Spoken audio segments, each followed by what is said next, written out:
Well, good afternoon, ladies and gentlemen. Welcome to the Macon-Bibb County Board of Commissioners meeting. Today is Tuesday, November the 19th, and the time is 4:03. I'd like to officially welcome everyone here to the meeting today and call this meeting to order. We do have a busy agenda today, and including a need to go to executive session, and there will be some votes after that executive session. So the first thing we're going to do is what we normally do is the approval of the minutes. This approval of the minutes will be from our November the 5th pre-commission meeting. At this time, I entertain a motion for approval. Motion by Commissioner Bailey. Do we have a second? Second by Commissioner Stewart. All those in favor of the motion, please say aye. Opposed, nay. That motion carries and will be sent to consent agenda. We do have 4 items tonight for the new alcohol beverage licenses. Item 3A is brass rack located at 2440 Riverside Drive. I don't see a picture of that, but I think we all know where that's at. Riverside Drive, Macon, Georgia. And that's my motion. Can I get a second? Second by Commissioner Wynn. All those in favor of the motion, please say aye. Opposed, nay. That motion carries. How many people we got today? 7? 7 to 0 right now. That'll be going to the consent agenda. Item B is the Ingleside Foods located at 2010 Riverside Drive. That has a new alcohol beverage license. At this time, I entertain a motion to approve.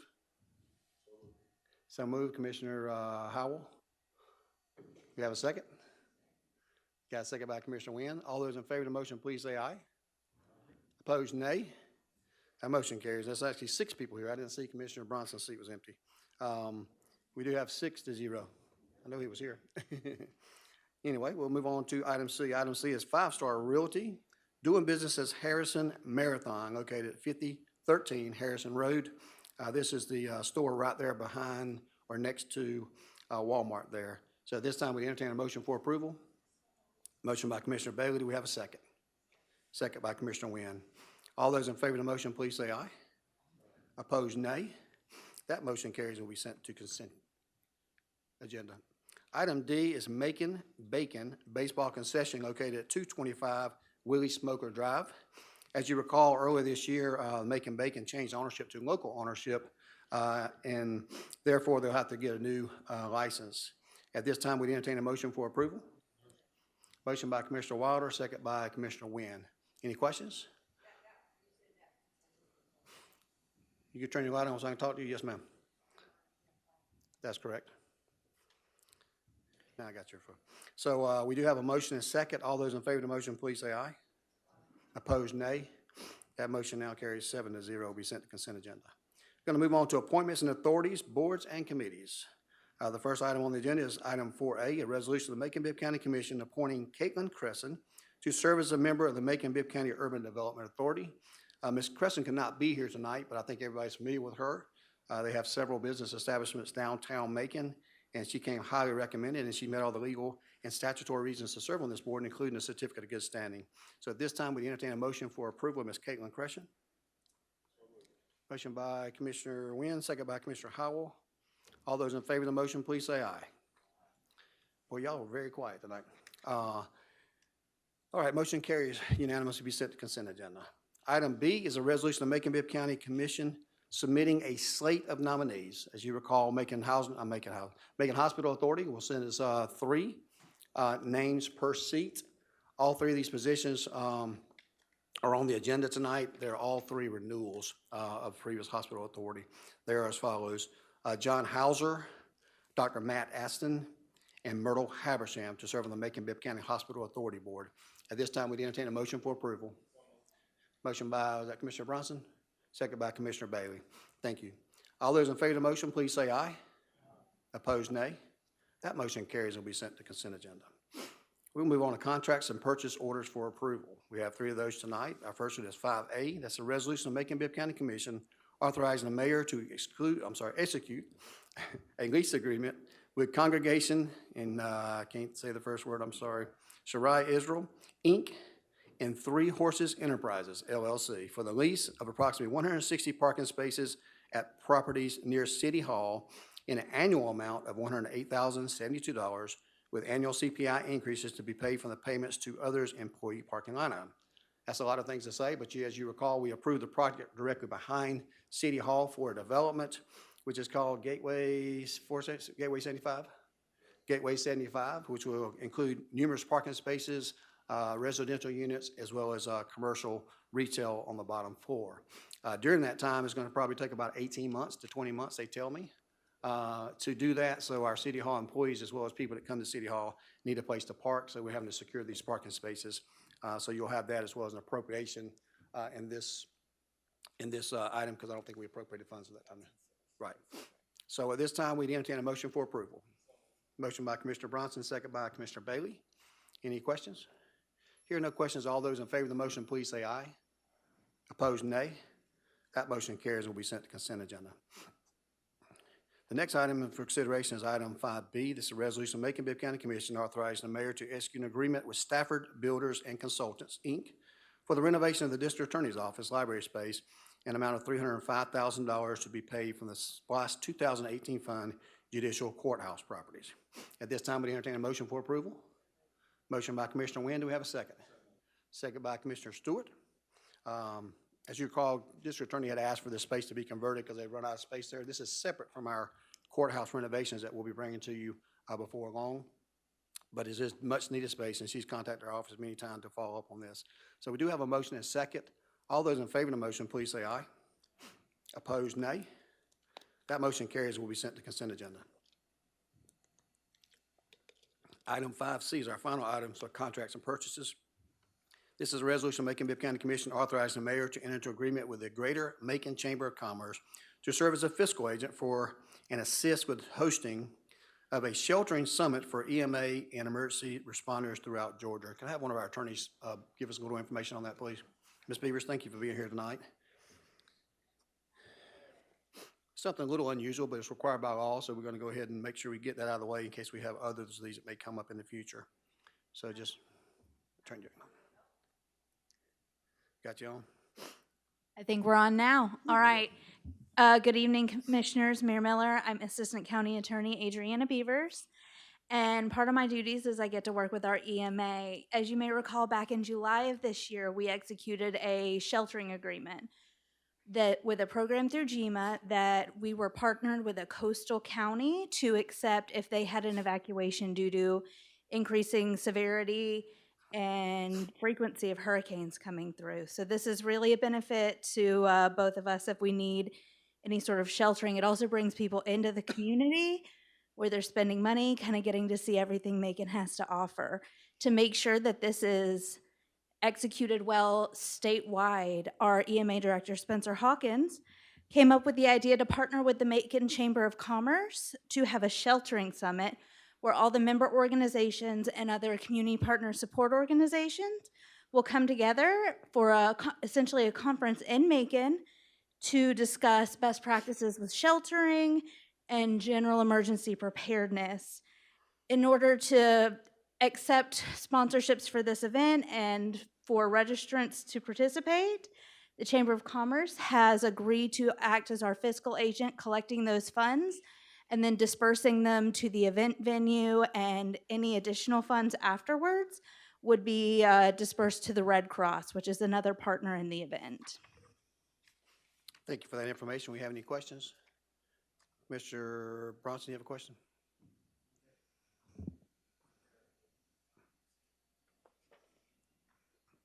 Hey, how you doing? Was there a price tag associated to this? There is not currently a price tag associated with it. The Chamber and the EMA are in preliminary discussions with the Convention Center, which will be the largest venue in town and the one able to hold this event. Okay. And it's looking like at this point it'll likely be $20,000, which should well be covered by sponsorships and registrants. Okay. And we're looking, well, we don't have the number yet, so I can't ask the question as far as what will be the timeline. So in our development portion of it, and I know we still have to have the discussion, what is the time frame of being able to support, say, for instance, we get an influx of, I don't know, 10,000 people? As far as for sheltering? Mm-hmm. We can now, between our community partners with private organizations, United Way, and then also churches, and through our recreation centers, we are able to meet the needs of the critical needs evacuees from Chatham County. Okay. At this point, we've taken a lot of time getting prepared for that and put a lot of thought into it. So there was a great deal of pre-planning. And as a note, going back to that agreement, they will reimburse us for costs incurred with that. And have we, as always, right, have we looked into our partnerships with, say, for instance, the 48th Brigade National Guard, the Reserve Center on Riverside Drive, and so forth? I think I think they were aware of this program coming in. I don't think that we've had to activate. Fortunately, this year it's been fairly quiet for Savannah's hurricane activities. Okay, is it fair for us to add them onto this ordeal? I will talk to Spencer about getting them involved and making sure that they have a presence and can discuss what all they can offer in these events. Okay, cool beans. Thank you, ma'am. Thank you. At this time, we need a motion. Motion by Commissioner Bronson. We have a second. Second by Commissioner Stewart. Any further questions? Hearing no questions, all those in favor of the motion, please say aye. Opposed, nay. That motion carries and will be sent to consent agenda. Going to move on to the appropriations and transfers, and we have several of those tonight. The first is item 6A. This is an ordinance of the Macon-Bibb County Commission to approve a supplemental appropriations from the general fund balance to payments to others for employee parking. This is an item that we just discussed just a moment ago. The appropriation portion of it, $61,910 to provide for alternative parking for City Hall guests and employees during the construction of the new parking deck. At this time, we entertain a motion to approve. Motion by Commissioner Wynn. Do we have a second? Second by Commissioner Bailey. Commissioner Watkins, you have a question, sir? I didn't see a picture provided. Where would the new spaces be in relation to the old ones? I get it that we're about to do the parking deck in the back here. For the new spaces that we're purchasing are. We're leasing out some spaces just next door here, a couple blocks down, and one of them's right here next to the temple. Oh, They're so within a block, half a block. okay. Right. Yeah. So not street parking, but No, these are parking lots that we negotiated reduced rates with the companies. Okay. Any other questions? Okay, this time we entertain a motion for approval. I've already got that, sorry. We have a motion and a second. All those in favor of the motion, please say aye. Opposed, nay.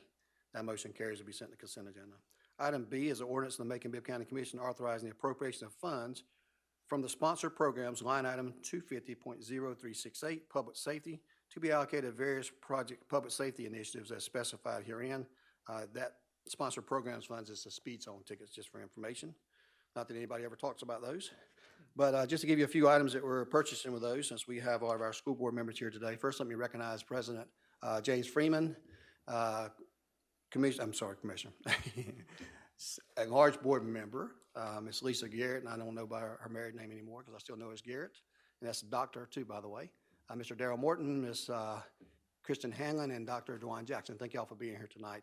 So we do allocate up to $300,000 to be paid from the Bibb County to the Bibb County School District for purpose of funding the employment of school crossing guards. Since this is public safety related, I can't think of a better way to utilize those funds, and we have been in communications with Sam Kitchens and Dr. Sims in regarding this purchases here.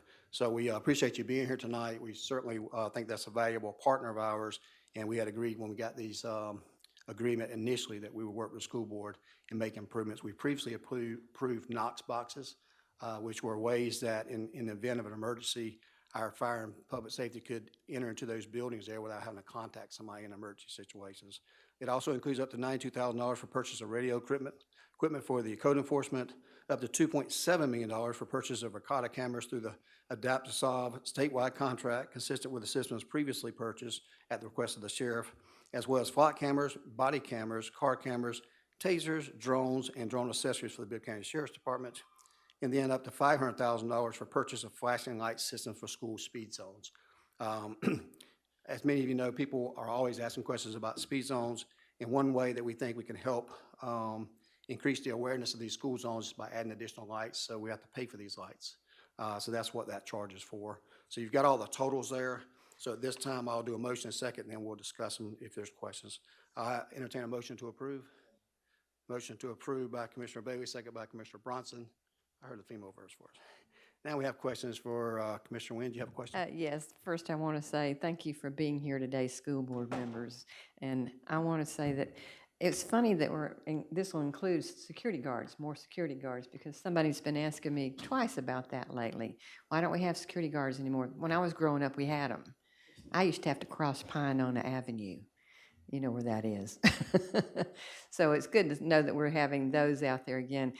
you know, as far as the school zone cameras, speed cameras, I don't think that people are real happy with those, but they'll be happy with the security guards. Yeah, well, I think it's definitely changing the behavior. If you don't go through one of the school zones, you'll see people have started to obey the they- speed limit a little bit more often, and hopefully they'll get the message. Commissioner Watkins? So, in one way, I'm very appreciative of us having this new revenue source, and these are some good uses, I think much needed uses for our community. If I'm understanding right, there's a total of 3.5 million being approved here in this approved, and I'm wondering, is that the amount that we've collected in total for a year, half, or? We've collected a little bit more than that, but this completes the monies that we have on hand. So as we may know, this is not a guaranteed funding source. Certainly that was not the intent of it. But the legislature will be taking up, there's several bills that have been pre-filed to make changes potentially to that bill. So it's something that can't be used as a sustainable source year after year, although we did use some of the money for things this year in contemplation of that, but we can't depend on it for multiple years. Because we don't know what the amount may be, we hope that we change the mindset of the people driving through these school zones, where over a period of time we continue to see a decreased amount of money coming in, which means people are slowing down the school zones. So right now, this exhausts the current funds that we have. There may be 100,000 maybe or something like that, but as we get these things in, of course, that amount will increase. But this exhausts that. We've done this largely in part because the sheriff has a lot of needs, and we certainly would prefer to have this come out of the sponsor program, since it's a public safety need, than have to come out of the general fund. Okay, and that kind of nips in the bud my next point. I was hoping that there were some funds remaining, so I wanted to discuss some possible increases or some possible places for funding surrounding training for our law enforcement, just not officers on the ground, but public safety, from the district attorney's office to the state court's office, on how we can train and just make sure that we're the best of the best in these spaces. Is one of the ideas I had as we talk about these numbers being used for safety. But I also think I share a lot of the public sentiment that a lot of these cameras can feel like speed traps and money grabs. I understand, definitely it's not lost upon me that a large percentage of these cameras are in great locations and they are making our students safer. We are a community at one point that was the highest in the state, I believe, on pedestrian fatalities. We've had children and babies hit and mauled by cars in our less than recent past. So there's definitely a need, but I also understand that some folks, not just here, but as you mentioned, throughout the state, are looking for ways to peel this back because it feels abusive. And I'm wondering, are there ways that we can embrace that and make some changes? For me in particular, there's some cameras that, like I say, make a lot of sense, and there's some that realistically don't make sense. And I think, myself included, being on the board, we advocated for public and private schools to receive these school zone cameras, largely in a bid for fairness. I think when they first started getting installed, there was concerns that they were not being equitably shared in the whole community. But there are truly private schools in our community that no one is walking across the street. It's not an accessible location. The way the school is designed, given the road structure, is just not what happens. They enter in the back or something else. And taking that into respect, that folks aren't, and I don't know how we do that. And also the same thing with the times. If there is a space that we can, prior to the state forcing us to do things, that we can realize that some of our actions may be abusive and may cost us a little bit, but would make citizens view it in a fairer light. I guess is my request. And that was a long time. But we're putting these, everything we do is strictly by the code. Matter of fact, we've gone above and beyond what is required by law on those. We do anticipate there's some changes, and whatever changes they make, we'll deal with that. I think that people have the misconception that if you don't see children walking out there, therefore you can speed, is a wrong idea or thought. Children travel to and from school in buses, in carpools, in automobiles, and it's proven fact that the slower you go, the more likely you are to be safe in a car accident as opposed to speeding fast. So just because you don't see kids crossing a road all the time, that's not the only safety. Kids get killed all the time in cars. And generally it's because people are speeding or texting and other things. So it's not just those automobiles. I think we did a phased-in approach for a reason, to be fair and equitable across the county. As you know, we have to navigate GDOT, which if you look at the law on this, that there's about 100 different requirements you have to have on speed, on the topography, the road speeds, ingress, egress, whether it's a state and local road. And some of those roads have taken a lot longer to get because they're state roads or otherwise county roads. And of course, you have some that maintain a 25-mile-an-hour speed limit all day long. So it's not as simple as say we can change some things, because the moment you change it at one school, the other school is going to read something into that to say that you're taking more care of these children than you are these, or you're trying to get money from this particular area. So I think it's something we're going to monitor. I do expect, as a member of the Legislative Policy Committee of the Georgia Municipal Association, we will be discussing that tomorrow and Thursday at our meeting. And I suspect, after speaking with some of the local delegations members, they've got some questions as well. But the bottom line is, I can promise you, if you're not speeding during school hours, you're not going to get a ticket. It's plain and simple. And I'd rather save a child's life, because it could be your own child's or someone else that you love. But I appreciate that information and input. It's a good conversation. So we do have a motion and a second. All those in favor of the motion? Paul Bronson's got another question. Yes, sir. Another question. Your light was on from previously. I'm sorry. My apologies. No, so I guess my question in that regard, first and foremost, thank you to the board members for being here this evening. I guess my question would be more so around kind of the signage portion of it. That's going to be $25 every time it rains.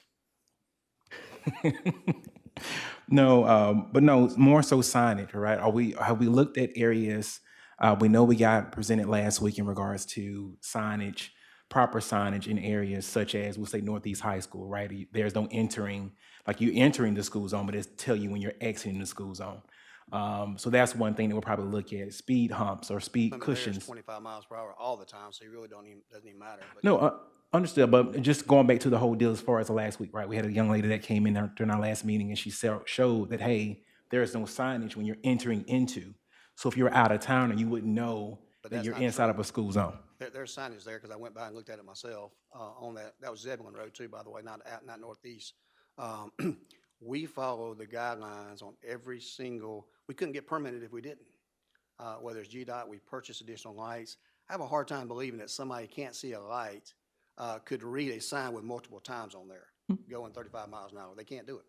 Matter of fact, they don't even read stop signs or red lights a lot of times. They run straight through those as well. I do see what you're saying. I apologize for cutting you off, so go ahead and finish. No, you're fine, sir. It happens. No, so my point that I was trying to get to basically is, have we looked at our kit in this pot of money that we have? Are we ensuring that we're adding things such as signage, speed cushions, speed bumps, along certain areas, right? Key areas such as, you have Bruce Elementary School on Houston Avenue, we have MLK, we have Northeast Central, and then of course, Veterans Elementary, right? So those are some of the schools that I, for one, travel down, that I get phone calls about from different residents across the board. And I just want to make sure that that's part of the discussion when we say, hey, we want to put this money out for key areas. Right. Well, Bruce School is on the next to come in, I think, January, along with 3 other schools. So I think that you'll see that that's a phase-in approach. You certainly can't put speed bumps on a road like Houston Avenue. So all I can say is that we will make extra steps to make sure people have the proper notice. We've done that. We've moved some signs, although we're not required to. We've added additional lights on there.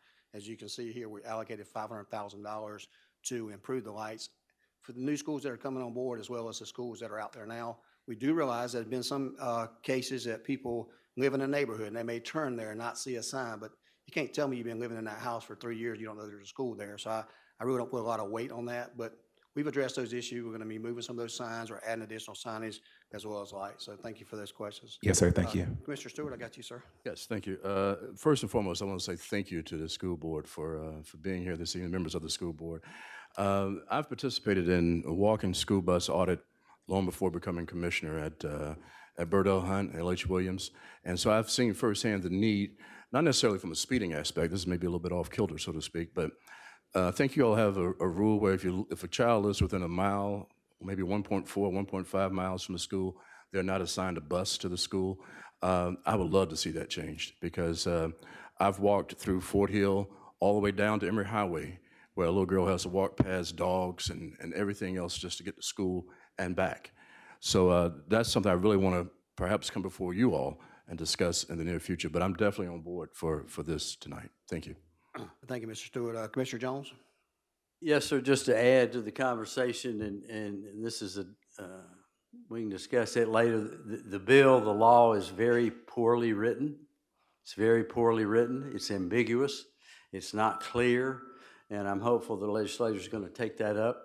On Zebulon Road is the only area where I have a concern, but yes, if you live in Ashford Park and you're taking a left, yeah, you're in the neighborhood and you live there, but there are so many, if you're going strictly east and west, there's no reason not to know it. But if you're coming out of a business and taking a left and taking a right, it's a little bit, I won't say it's misleading, but it's just not as obvious. And they did add some signage on Zebulon Road at my request many, many months ago, which was sorely needed. And I'm not sure we have enough signage there now, but mainly because of people taking a left and a right onto Zebulon Road. That's where the rub comes in and where they can get surprised, so to speak. Thank you, Mr. Jones. I will give you a helpful hint that if you have the Waze app or your Yahoo Maps on your computer, it will tell you when you come into a school zone and there's radar there. So anybody that has that, if you got that and people use it all the times, it will warn you before you get there. Just like when you're driving to Atlanta, it may tell you speed checking above the road. It's very accurate because every time I have it on in my car, it tells me before I get there to remind me as well. So I think there's many opportunities. Mr. Watkins, you have your light on, sir? Yes, yes. I'm sorry, go ahead. The Zebulon Road, Sonny Carter School, and that immediate right going towards First Presbyterian Day. For both of those schools, particularly Zebulon and Sonny Carter, that's just not the way that people enter. Like, it's not the place that people enter the school. They don't use Zebulon Road to load the buses or load the kids into anything. It's just not. They designed around that long ago. They enter towards the back end of the school. Similar story with First Presbyterian. Their ball fields are towards the front of the school. It would just be a very long story and long run for a student to end up on what's that, Bass Road, Foster Road, crossing the street in any type of way. And it's just awkward places for someone who doesn't live there every day to encounter a immediate slowdown, I think is where folks are at. And I guess I'm curious because, like I say, to me and a lot of what I hear are people surprised that they got a ticket, didn't know that anything was in the area, and 35 at $100 a ticket, that's 35,000 tickets issued by us in a very small window of time. I mean, in a year-ish frame of time. That is a lot of tickets, if my math is correct. And I'm curious, from that type of data, are we seeing a true, if our goal is to reduce speeds and make things safer, are we seeing a slowdown in the places, or is there data available that shows or proves that, like, say, the school on Anthony Road, I think that's one of the first ones we put up. Like, my thoughts would be, if it's working well, that the number of people getting a ticket there should have dropped. Yeah, I think you're going to see that when they do the audit after this next year. You'll see that it's dropping per district. The only reason our numbers have gone up is because we've added new locations, right? So when you add this next 4 in January, if the number of people in the previous zones are not decreasing their speed at a more rapid rate than the people in these new zones are getting tickets, you continue to have that. But I'd be willing to bet you'd have a lot more tickets like that if you put them everywhere in Macon, not just school zones, because people blatantly speed, they don't follow the law, they run red lights, they run stop sign, there's no accountability. And people keep saying, well, put an officer out there. Well, we don't have 42 officers sitting around doing nothing that you can put out there. And if I put an officer there, guess what you're going to do when you come by there and see that officer? You're going to slow down. That officer's not there tomorrow, what are you going to do? You're going to speed up. You're not going to do it unless the officer's there. And it's not going to build up the routine we want to see people having and the muscle memory to slow down. These cameras do not operate after hours or on weekends or on holidays, despite what people may say. And I've told people, if you get a ticket after hours, send it to me and I'll pay it myself, because it's not going to happen. And but yet, I'll go there on a Saturday and people will go 25, 30 miles an hour in a school zone. we can only educate people so much. But I'll take everything that you got in hand. We're gonna go extra step. That's why we're taking $500,000 and buying these sites. We don't require to do that. Other people just put signs there, but signs don't tell you to slow down as much as a light would. So I really do like those lights. Commissioner Bailey? Oh, I'm sorry. Go ahead. I'll let Commissioner Bailey, I'll come back to you. Reiterate that, you know, I do appreciate the fact that we're giving that extra coverage to our children, and we are putting that extra money into this for the lighting, also for the speed zones. If we have 1,500 tickets, that means there's 1,500 opportunities that were out there that children could have possibly been hurt. And in my neighborhood, that would be a big number in District 9. And speaking for those that do live in District 9, we have lost several children. When children are out playing, children are out also visiting their friends and their families. They may not be noticing the traffic. They may be preoccupied doing something else. These speed zones help. They help the individuals to slow down and then to pay attention. Not everyone is that driver that knows that, okay, children are over here playing, that recognize that they should slow down. So in the event that they don't, we do have this one mechanism that we can use to hopefully make those particular individuals begin a new behavioral understanding that this is something that's necessary. It's necessary for our area. Once you hit a child, you cannot take that back. That is something that you don't want to live through. That is something that can't be retracted or taken back. So we must do everything within our power to make sure that our next generation is given that extra funding to make sure that their lives are safe. Thank you, Commissioner Bailey. Yes, and I just want to go on record as saying that for District 9 on behalf of all the kids that we have already lost. Thank you. Thank you, Commissioner Howell. Yeah, first, thank you guys for being here, school board. It's nice for y'all to come out, and I know what it's like to come to extra meetings, so thank y'all for coming. I'm happy to vote for this and approve this and know that the money that we're collecting is being spent. As a commissioner, as a private citizen, to answer Mr. Watkins' thing, I will assure you that after I contributed twice in 2 days, it slowed me down at Hurd School and Windsor. I promise you, I have ways on and myself and the mayor have had discussion about Hurd School, and I'm hoping that we, like Mr. Jones talked about, there's an issue out there turning off of Liberty Church. I'm guilty of it. It cost me $150, but I won't do it again.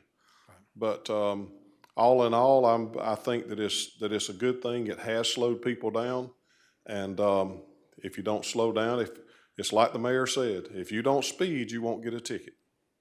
That's hard to swallow when you speed, but I wouldn't have got a ticket if I hadn't been 1 mile over. You were 11 miles over, can't get a ticket 1 mile. Thank you, Mr. Howell, and we are working with the area. I'll tell all the folks out there in South Bibb County that we recognize that although we meet the legal requirement there at Hurd School, there's going to be some additional signage there, either moved and or lights, just like we did in other areas that have been requested, as we know about them. We go above and beyond to do that because we don't want people to get in that situation, but also we want them to follow the law. Final question, Commissioner Wynn, and then we're going to call for a vote. Yeah, I'm gonna call for a vote too, but I just wanted to say, this sounds like a come to Jesus meeting with all these commissioners getting their tickets, including moi. I've paid my dues, but I learned by my first one, okay? It didn't take 2, but it didn't take 3, but I learned, and I think that this is important. The money that's being spent here for the things that you mentioned is very important, and particularly the schools and the children. All right, thank you, Commissioner Wynn. At this time, we do have a motion and a second. All those in favor of the motion, please say aye. Opposed, nay. That motion carries unanimously. Be sent to consent agenda. Thank you, school board members, for being here. You're welcome to stay for the rest of our meeting, but we won't be insulted if you happen to leave. Item 6C is the ordinance of Macon-Bibb County Commission to approve a supplemental appropriation from the general fund balance to approve various appropriations from other funds as detailed herein for the purpose of funding the Macon-Bibb County Capital Improvements Program for fiscal year 2025 in the total amount of $1,009,000. That's the right number. Commissioners, we do this every year. This is our capital improvements program. Each year, we get a very large request from all of our departments who have a lot of wish lists. This year, I think the total amount was around $82 million. Is that correct, Ms. Moore? Roughly $82 million worth of requests. Sometimes we spend as much as $12 to $14 million. We have a SPOS coming up next year, and a lot of the items they requested is something you could use for SPOS dollars. So we felt like it's a better option to include those in the SPOS project as opposed to come out of the taxpayers' dollars for general fund, in particular because those SPOS dollars are paid from 68% of the people that don't live in Macon-Bibb County. So you have seen those items on the list. This time we'd entertain any questions. Commissioner Watkins. So in the recreation section, and I see the Tatnall Square Playground and Bloomfield Light Repair, but we've been talking about what I thought was a larger playground project. Would that not be here? And No, if sir. so, where would that, how does that factor in? Yeah, Dr. Moffitt, can you give an update that Recreation Director Walker gave you, Dr. Moffitt? On the, I assume you're talking about Memorial Gym, Frank Johnson, and those? Yes, sir. yes. Yes, sir. Yes, met with Clay Murphy earlier today. We discussed that, and part of it is the architects are doing the design. The mic a little bit. The architects are currently doing the designs, and they should be turning them in, I anticipate, within 30 days, because the goal was try to have all this done by the end of the year, to have the architects out, have the bids out and returned, and have the contracts ready to go by the end of the year. So we're waiting on the architects to get the information back for the three. It's three of them: Memorial, Frank Johnson, and Commissioner Bailey over there. Fillmore Thomas. Fillmore Thomas. That was the other one. Fillmore Thomas. That sounds right. Yeah, all those are previously approved, and we got it out for the engineers and architect that we recall before. We are having them draft up the RFP to get that pricing done, so we didn't include those in the CIP. Okay. CIP are each of the departments' requests for items, like we have some ladder trucks and some other things in here that we have. And of course, we may bring back some additional things as money accrues, but like I said, March 18th, 2025, we got our SPOS coming up for renewal, and a lot of the items that they requested are on there. Also, some of the airport requests that we got, as you know, we're doing separate funding mechanisms for them through GDOT money as well as a bond there. So that's the reason. And just, so in the recreation section where I see CCCP lights, and my assumption is Carroll Creighton Park lights. Those lights are for the skate park. And I wanted to follow up. We talked about, we got an email thread on the covered awning for the train that we built, making sure it doesn't get too sun beat in and weather. I'm working on that, yes, sir. Oh. I'm working on that. So earlier we had approved like a bunch of money. The dollars that were originally approved are still intact, and you can use those, or will it require additional something from the commission? For the awning, Yes. I'm asked facilities to give me a quote on that. You remember the original funds, you're right, I believe we allocated about $50,000 to get it painted, and I'm not sure how much of that was left, but they're giving me a quote on, I don't know what it would take to build an awning. Okay. Okay. But I guess that would need to be, I guess the mechanism to getting that done, if you needed extra funds, would be CIP, or am I not in the right place? It just depends on how much it is. Okay. It just depends on how much it is. Okay. Thank you. We've also included $250,000 for Evergreen Cemetery. Correct. And I would like to ask Commissioner Bronson, Commissioner Wilder, and Commissioner Howell to take lead in that. Y'all share a district. I know Commissioner Wilder does some work over there on some people in his family that are buried there. And we've had a lot of requests there. We've been trying to keep it up. It's an old cemetery. It's got some needs to it, entrance needs, fence needs, erosion needs. So we put $250,000 in there for that. So I'll ask you three gentlemen, if you don't mind, getting together to at least come up with some requests for that. We have something in mind as well, but I know we had planned on taking a visit over there, but it's so narrow getting through there, it makes it kind of difficult. But I know each of you, like I have, received multiple calls, probably all commissioners, but since you three have a connection with there, we ask you to lead the effort on that. So hopefully we can address the needs there, make it a more respectable place, easier maintenance, but also getting some fence in there. We've had some illegal dumping over there. And I think the fencing, security cameras, and things like that would help. So Commissioner Bronson, did you have a follow-up, sir? No, I just want to say thank you for that portion. being dedicated to Evergreen Cemetery is well overdue. The other portion that I would have asked in regards to the funding for this, when we speak about Carolyn Creighton Park, have we or will the football fields / baseball fields in the bag be attended to? So the baseball, softball fields have been attended to, and we've continued to make improvements there. As a matter of fact, we have over 100 requests for games next year. Yes, sir. For dates next year. We booked numerous dates this last year, starting from Cherry Blossom up until now. There are still a few more things that have to be done there, and we'll see what kind of allocations we got in financing there. At some point, we'll have to talk about Luther Williams Field again. This CIP does not cover Luther Williams Field or any light upgrades to that. We're exploring other possibilities there. Now you're speaking about the baseball field. The football field is one of the main concerns. I think they had the Little League out there playing recently, and there's just a lot of, dips here and there and basically a lot of dirt spots, right? So I want to make sure that our kids are playing on some type of field, right, when they're out playing football and so forth. I think the field they got there just a couple weeks ago looked like it was in very good shape, but we've asked Robert Walker to give us a rundown of all the needs that he has, including any maintenance and upkeep that he needs. That's the first mention I've heard of any issues with the football fields, but I will text him and ask him. He actually coaches on those fields, so Yeah. I'll text him and ask him if he got any issues, but if so, we'll get them seated and try to get them straightened out. Cool beans. Thank you. Thank you, Commissioner sir. Watkins? Thanks, Doc. Thanks, sir. Commissioner Watkins? Oh, you want to be a co-sponsor as well, Commissioner Yes. Sorry about that. Thank you. Watkins? Commissioner Howell? Commissioner Watkins? And former Commissioner Tillman hadn't asked me to, but we left him, or he's working the Henderson Stadium area for us, and I did a walkthrough with him. He was showing off some things, some improvements he was making over there, and I noticed a whole lot of other things. So kind of from the field to just general cleanliness and bathroom stalls. Is there a space or a place, and maybe this isn't the place, maybe it's a SPLOS conversation, but if we're gonna still own it and realistically gonna have some high quality events over there, it's gonna have to be some type of investment into that facility that goes beyond what I think he's gonna be able to do. But Mr. Tillman has reached out to us and given us a list of to-do list over there, and we're working on the items, including bringing it up to where we thought it was when the $2 million renovation was spent out there. So I think you can expect some improvements over there. We're working with him on a weekly basis, and I think that it's some of our recreational and economic impact there. So quite honestly, there'll be some authority in the ballot language for that to be addressed in the next SPLOS. Okay. So thank you.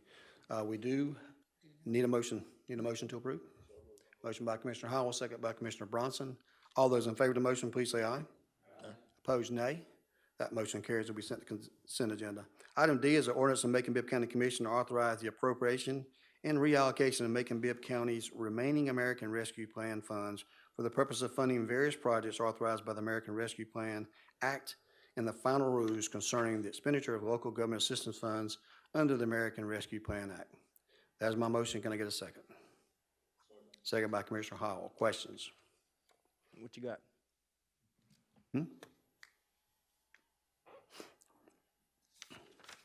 In here, I saw that there's a stipend or a benefit for our employees. Could you elaborate a little bit on that? Sure. Thank you for noticing. We have, as part of the American Rescue Fund's rules and guidelines, we're able to allocate funds for our employees.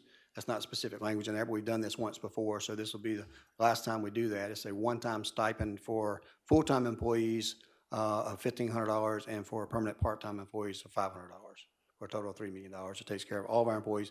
Unfortunately for you guys, it doesn't take care of election officials, so we do not get that money for those at home. Worrying about the mayor and commissioners getting this salary, we will not get that. But I did bring some chicken for y'all tonight, so y'all can be happy. Anything else on that, Commissioner? I had hoped to submit and some of y'all got emails, an amendment addressing basic income programs. I think there's an opportunity, some communities taking advantage of their ARPA funds to create a basic income program for what we call ALICE families, asset limited, income restrained and employed families of our communities. And these subsidies take the form of from additional TANF benefits to straight cash subsidies, providing that gap financing to help folks get back into school or get a job training program. We're at the end of the ARPA funding, and I was trying to work out a whole package. I'm just out of time, so just wanted to tease that. I'll be coming back in the next couple of weeks with some ideas, but won't be amending this today. Thank you, Commissioner. We do, like I said, also included in this, as you may recall, is additional funding to Brookdale Resource Center. And I see Miss Allison Bender here today. Thank you for being here, Allison, and for the great job that you continue to do at Brookdale and changing lives. And thank you, Jake Hall, for being here. I don't know if it's Dr. Reverend, Pastor. He gets mad when I don't call him all those things. Jake Hall, who's also very instrumental in dealing with those experiencing homelessness in our community. And I appreciate you being here tonight. As you recall, just about almost 4 years ago, it seems like it was yesterday, this community came together and rallied around Brookdale. We gave it some funding, thanks to everyone sitting around this horseshoe. And, you know, we knew that at some point in time, we'd have to attribute some more money, and now is that time. So we were able to include $500,000 of the ARPA funds to make that project continue on till we can look for more ways to make it sustainable. So thank you all for being here tonight. Commissioner Stewart, and with you.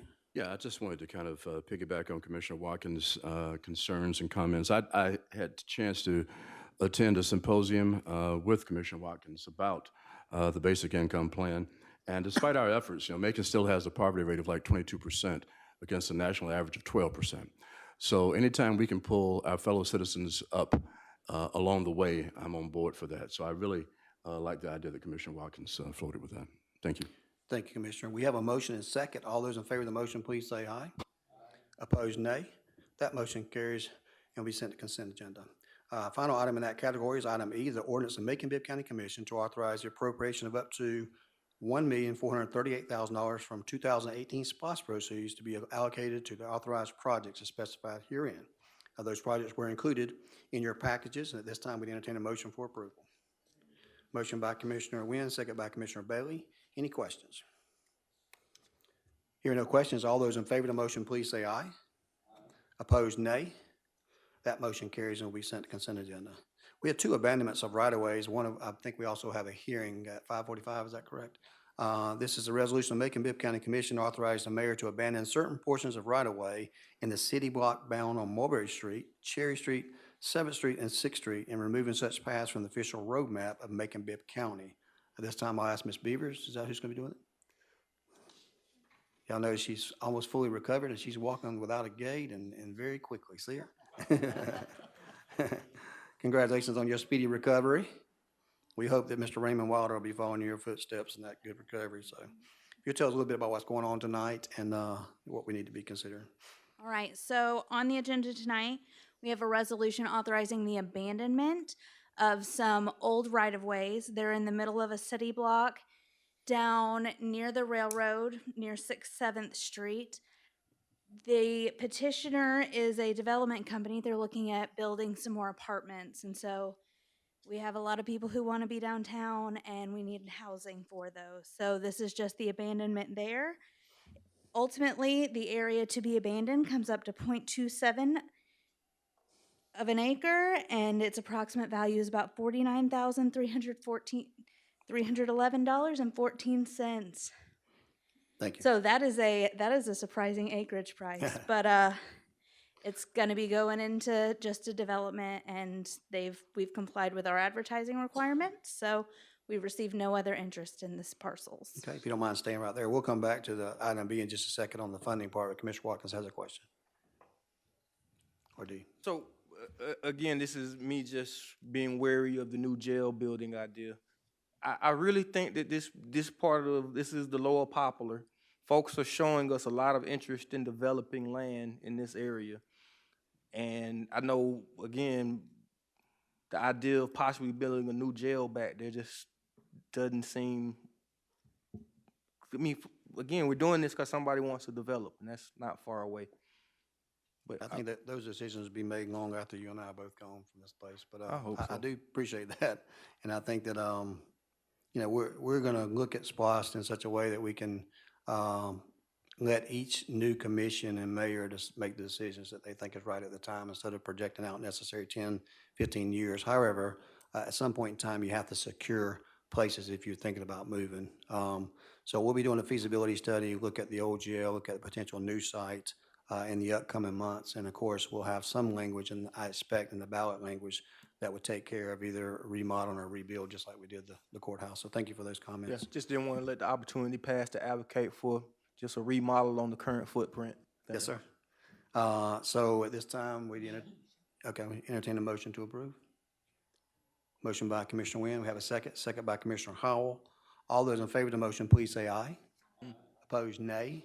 The next item, item B, is, goes along with that. This is the $49,311.14 purchase price on that property that, although they wanted to negotiate, we would not negotiate on that price, and that is a set price.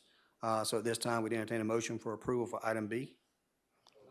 Motion by Commissioner Howell, second by Commissioner Jones.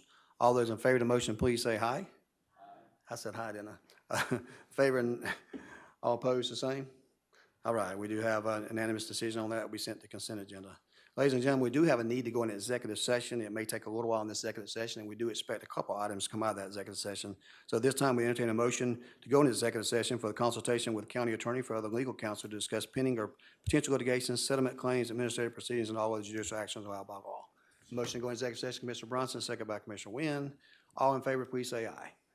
Opposed, nay. We're now in executive session.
Get a motion to come out of executive session? Motion by Commissioner Howell, get a second? Second by Commissioner Wilder. All those in favor of the motion, please say aye. Opposed, nay. That motion carries, and we're out of executive session. Ladies and gentlemen, we do have a hearing today on the abandonment that we discussed earlier. So this time I'll turn over to our attorney, Adriana Beavers, to call that meeting to order and see if we have anyone here to speak. All right, thank you. This is the public hearing on the abandonment of the alleyways within that block that is bounded by Mulberry Street, Cherry Street, 6th Street, and 7th Street. Is anyone here to speak on this issue? It was advertised in the Macon Telegraph in accordance with OCGA 3272. Going once, going twice. Doesn't appear to anyone here to do that, so we'll satisfy that hearing request, and if someone shows up in the meantime, of course, we'll allow an opportunity to speak. Thank you, Ms. Beavers. Commissioners, we're going to go back on the regular agenda to our agreement section on item 9A. Item 9A is a resolution of Macon-Bibb County Commission authorizing the mayor to approve an amended real estate option agreement between the Urban Development Authority and Renaissance on the River. At this time, we entertain a motion to approve. Motion by, who's that? Commissioner Stewart, second by Commissioner Bailey. All those in favor of the motion, please say aye. Aye. Opposed, nay. That motion carries unanimously, be sent to consent agenda. Our final item on the agenda is item 9B. This is the ordinance of the Macon-Bibb County Commission to authorize an appropriation from the general fund balance to the capital improvement fund, property located at 108 First Street, sometimes referred to as the old Hilton Hotel, other times Ramada Inn, other times as the place that Elvis slept. To authorize the mayor to execute an agreement with Target Contractors LLC for the demolition of the high-rise hotel at 108 First Street in amount of such appropriation. The appropriation amount is not to exceed $2.4 million. Yeah, everybody got shocked then, $2.4 million for the order. And just to give you a little background, this hotel has been set empty almost 10 years. It is a dilapidated hotel that's not structurally sound to build any affordable housing. I know people have asked about that, nor is it anticipated to have things like washers and dryers and stoves and refrigerators and other items that people commonly have in their apartments and houses. The weight would not hold that. It has been in disrepair for quite a while. The hotel does not have any electrical or plumbing at this time, and of course has had a exposed roof with lots of water going into there. And therefore, a decision was made to put out an RFP. At that RFP, we had about 20-something people attend the original meeting. After that time, approximately 6 to 7 people submitted their bid proposals. The committee met and they chose Target for the amount that we suggested. We do intend on moving forward that, and we had requested a time of implosion at 11:59 on New Year's Eve. We hope that that continues to happen, and that would be the goal, to get that thing down and start the new year with a clean slate, at least as far as getting the building down. We will be talking to you in upcoming months about what plans could possibly go there and how that will be happening. But what I will say is that I believe that not only tenfold, I told somebody tenfold that we would recoup our money and our value there. I think it'll be twice that amount, and everybody's going to be satisfied with the project that goes there. So at this time, we would like to entertain a motion to approve Target Contractors for the amount aforementioned. All right. We got motions and seconds all over the place. Any discussion? Hearing no discussion, all those in favor of the motion, please say aye. Opposed, nay. That motion carries unanimously and be sent to consent agenda. This does conclude all the items on our agenda. We have about 10 minutes, so we'll be starting our regularly scheduled commission meeting at 6 o'clock. This meeting is hereby adjourned.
There's Miss Celeste. How you doing today? I was looking for you earlier. If anyone would like to speak, if they please fill out the paperwork in front if you hadn't already done so.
Good evening, ladies and gentlemen. Welcome to Macon-Bibb County Board of Commissioners regular meeting. Today is Tuesday, November the 19th, and the time is now 6 o'clock. I'd like to welcome everyone here today, and we'll begin our meeting like we always do with a call to order, followed by the prayer and then the Pledge of Allegiance. Tonight, we have the prayer being led by Ms. Celeste Queen, the member of the Second Wednesday Prayer Group. So if you may come up to the microphone there, and those that can and will, please stand up, and we'll observe the prayer and then followed by the Pledge of Allegiance.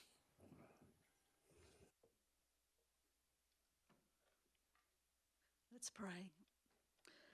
Our Father, we thank you so much for the blessings that you have showed and showered down on us. Thank you for the rain today, Lord. And we do pray, and we thank you that your name is holy and that we can come before you with these petitions for this meeting. And Father, I thank you for these men and women who have put themselves out there to lead us. And I pray that you'll bless them with wisdom, with discernment, with strength. And Father, for all that they need, we thank you for our beautiful city. And I pray that this would be a place of peace. Thank you that we are living in peace and safety. And Lord, we know there are many issues that need to be addressed, and I pray that they'll be done in unity. I pray for Mayor Miller and for Mayor Pro Tem and Commissioner Seth Clark. We pray for Valerie Wynn and Paul Bronson, for Stanley Stewart and Mallory Jones, for Raymond Wilder and Bill Howell, Virgil Watkins Jr. and Brendolyn Bailey. Thank you for these men and women that you have put them in this place to serve, and I pray that they will be true servant leaders as they look to you for guidance and help. Bless our city. Help it to be a place where all people can succeed. We know that there are many issues, but Lord, we ask that you'll give grace and help, especially in this meeting and the meetings to follow, and in these people that have been elected to lead our city and county. We give you praise for all that, and we pray you'll bless their families. We know that in leadership, often the stresses come home, and I pray that you'll bless their families, help them be supportive. And Lord, we'll give you praise for this. In the lovely name of Jesus, we pray. Amen.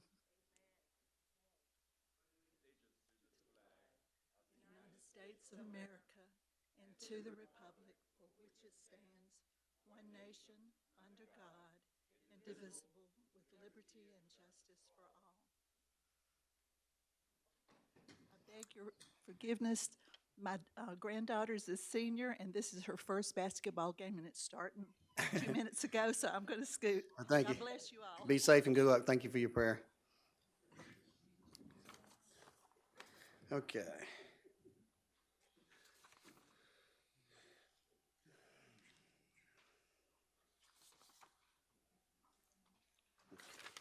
All right, we do have, at least, we have no presentations tonight. We have one public comment on agenda item that I have received.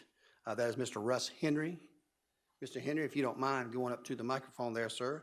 You have up to 5 minutes to discuss the item, and I believe your item that you want to discuss is regarding to demolition at 108 First Street. So yes, sir, your time begins now. Very good, thank you. Good evening, my name is Russ Henry. I serve on the vestry at Christ Church Episcopal in downtown Macon. I've also sort of become the de facto historian for the church as we prepare for our bicentennial next year. I'm not here to oppose the demolition of the old hotel in any way. Everybody's going to be happy to see that thing gone, right, and replaced by wonderful development to take its place. But I am here to encourage the commission to exercise extreme caution and due diligence in awarding the contract for the demolition and in overseeing the demolition itself. When Macon, that lot that the hotel sits on is actually historically significant. A lot of people don't know that, but when the city of Macon was first founded in 1823, where the parking lot is behind the hotel was known as Academy Square. That's where the first school in Macon was located. It would be lovely to see some sort of reference to that history at some point in whatever development arises there. The main reason I'm here is really just to ask you as our elected representatives to just proceed with extreme caution. There's so many historic structures in the immediate vicinity of that demolition. Of particular interest to our church is the Baber residence, the residence of our founder, the Herald House, which we use as our office building, and of course our beautiful church. Those buildings were built between 1829 and 1851. They've been here a long, long time, and we don't want to see anything bad happen to them. And we know that with demolition and explosives and dynamite and all of this, you know, we just don't want there to be any damage long term. Whether that's structural, where things don't even show up for years down the road as foundations settle and cracks start to form and that sort of thing. We're just concerned about that. On the hotel side of our church, in fact, that's where our treasured Tiffany stained glass window is. It's worth millions of dollars. Heavenly days, what happens if the shock waves do something to mess that up? It's literally irreplaceable.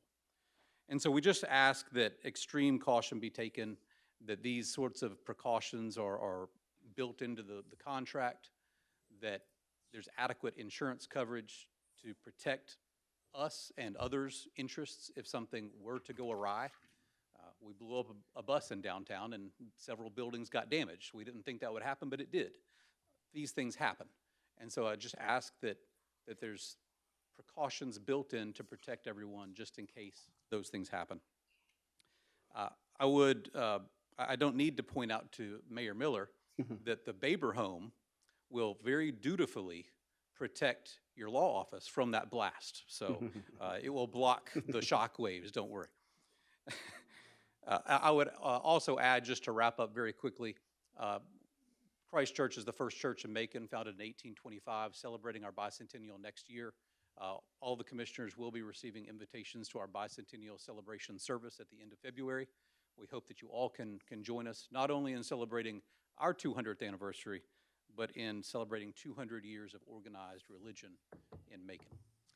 We thank you for your time and consideration and appreciate you looking out for these historic structures. So thank you. Thank you, sir. I appreciate you being here, and I appreciate you bringing that to attention. We'll make sure that every effort is taken care of, and of course, we have a contract that will be going out that provides the necessary safeguards, the finances, the insurance, the bonds, et cetera. And certainly, I don't have $1 million stained glass in my office right across the street from you, but I do. We are fairly close to there, and we're going to make sure that everybody's protected. So we'll have a engagement session with everyone in the immediate vicinity before that happens. But we appreciate you being here tonight. There are no other public comments on agenda items. We do have some non-agenda items we'll get to in just a moment. The approval of the minutes from November the 5th, 2024 commission meeting. Can I get a motion to approve? Motion by Commissioner Wynn. Do we have a second? Second by Commissioner Bailey. All those in favor of the motion, please say aye. Opposed, nay. That motion carries. Thank you very much. We had numerous items on our pre-commission meeting tonight that passed, I believe, all unanimously. And so we have a consent agenda tonight. And we'll ask for a motion in just a moment for the passing of the consent agendas, item A through R, correctly? Yeah, items A through R. So this time I entertain a motion to approve the consent agenda as published. Motion by Jones, second by Bailey. Did I hear that right? Okay. All those in favor of the motion, please say aye. Opposed, nay. That motion carries unanimously. We do have public comments on